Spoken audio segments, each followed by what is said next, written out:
नमस्कार, कोनिचिवा, म हुँ नेपाली जापानबाट 2026 इन्टेकमा आउन लाग्नु भएको सबैजनालाई महत्त्वपूर्ण तर छोटो इन्फर्मेसन दिन आएको छु। अनि पछाडि पुग्ने ब्याग हामी चाहिँ जापान आउन लाग्दाखेरि चाहिँ नयाँ ठाउँमा आउन लाग्दै एकदम एक्साइटेड भइरहेको हुन्छौँ। प्लस त्यहाँ चाहिँ कसरी जाने के गर्ने भन्ने कुरामा पनि चिन्तित भइरहेको हुन्छौँ।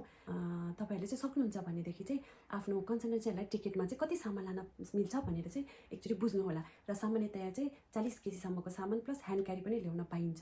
र 40 केजीको सामान ल्याउनलाई चाहिँ सुटकेस चाहिँ तपाईँहरूले चाहिँ 20-20 केजीको बनाउनु भयो भने एकदम बेस्ट हुन्छ। अनि ह्यान्ड क्यारी चाहिँ तपाईँले पछाडि बोक्ने ब्याग चाहिँ किन्नुभयो भने बेस्ट हुन्छ। 20-20 केजीको गरेर राख्नुभयो भने चाहिँ एयरपोर्टमा आइसकेपछि जाँच गर्दाखेरि चाहिँ तपाईँको सजिलैसित इन्ट्री हुन्छ। प्लस एयरपोर्टमा आएर जोख्नुभन्दा पहिला पनि तपाईँले घरमा नै 20-20 केजीको सामान हालेको छु कि छैन भनेर एकचोटि चाहिँ जोख्ने काम चाहिँ गर्नुहोला। त्यो चाहिँ एकदम महत्त्वपूर्ण हुन्छ। अनि तपाईँको दोस्रो कुरा चाहिँ जापानमा आउँदाखेरि चाहिँ तपाईँको फ्यामिलीहरू कोही पनि आउनु हुँदैन र फर्स्ट टाइम ट्राभल गर्दाखेरि नर्भसनेस पनि भइरहेको हुन्छ। अनि त्यस कारणले चाहिँ तपाईँहरूले चाहिँ सामानहरू चाहिँ सुटकेसहरू दुईवटा सानो 20-20 केजीको राख्नुभयो भने चाहिँ एकदम बेस्ट हुन्छ।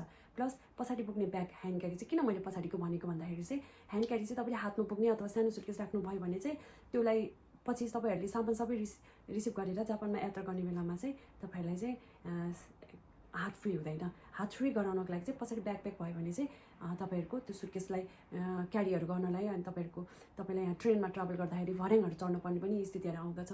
त्यस्तो अवस्थामा चाहिँ आफैले सबै कुरा गर्नु पर्दाखेरि चाहिँ तपाईँले चाहिँ सकेसम्म चाहिँ दुईवटा सुटकेस अनि पछाडि बोक्ने ब्याग बोक्नु पनि बेस्ट हुन्छ। मिलेन, मेरो सबै बिग्रियो। नो